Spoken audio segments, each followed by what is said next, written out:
Hi everyone. నార్మల్గా అమ్మాయిలకి ఏమైనా అవుతే నేను కొంచెం ఎక్కువగా రియాక్ట్ అవుతుంటాను, ఫెమినిజం అనో ఉమెనిజం అనో ఏదో ఒకటి.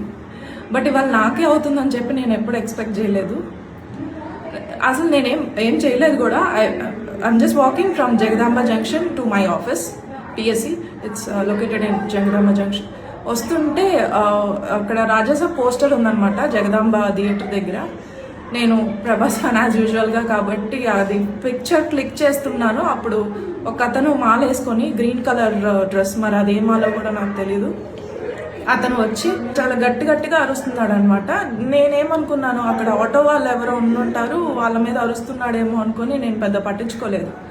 ఓకే, నా పని అయిపోయింది. నేను రోడ్ క్రాస్ చేసుకొని అటు చర్చ్ వైపు నడుచుకుంటూ వెళ్తున్నాను.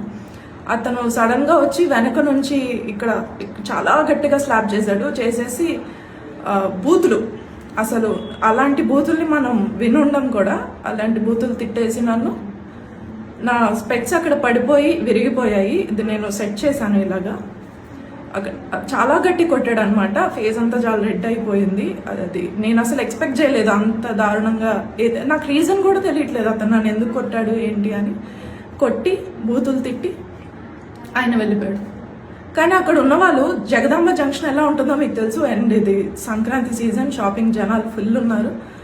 ఒక్కరు కూడా రియాక్ట్ అవ్వలేదు, నాట్ ఈవెన్ వన్ పర్సన్. అక్కడ అందరూ అదేదో సినిమా చూస్తున్నట్టు చూసి, ఇంకొక పెద్ద మనిషి వచ్చేమో మీకు తెలిసిన వాళ్ళు కాదా, మీ హస్బెండ్ కాదా అంటున్నారు.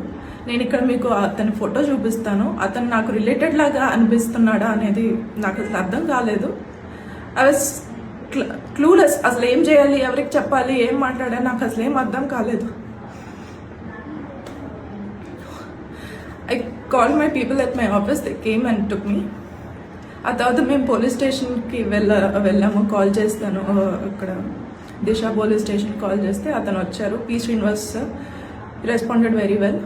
అతను వెళ్ళి చెక్ చేశారు కూడా అక్కడ ఎవరైనా దొరుకుతారో. వాడు దొరకడు, ఎందుకంటే అక్కడ ఆటో స్టాండ్లో కొంతమందిని అడిగితే అతనేమో పిచ్చోడు, లేదంటే శ్మశానంలో ఉంటాడు, వాట్ ఎవర్, అతను ఏదైనా కొన్నాయి. అలాగా కొట్టడానికి అసలు లేదు, అతను నన్ను కొట్టడానికి లేదు, నా మీద అలా నోరేసుకొని పడిపోవడానికి లేదు. ఎవడో రోడ్డు మీద పోయేవాడు. ఇప్పుడు పొరపాటున అక్కడ తన ఏదో కత్తో ఏదో పట్టుకొని వచ్చి నన్ను పొడి చేసినా కూడా జనాలు అలానే ఉండిపోతారా? మీ ఇంట్లో వాళ్ళకైతే ఇలానే వదిలేస్తారా? అండ్ ఈ వీడియో ఏదో నేను పబ్లిసిటీ స్టంట్ కోసమో లేదా కొంచెం సింపతి కోసమో ఇదేం కాదండి. అమ్మాయిలు, వర్క్ చేసే అమ్మాయిలు ఎంతో దూరాలు వెళ్తారు, ఎంతో దూరం నుంచి వస్తారు. We don't have people with us, we have to travel alone.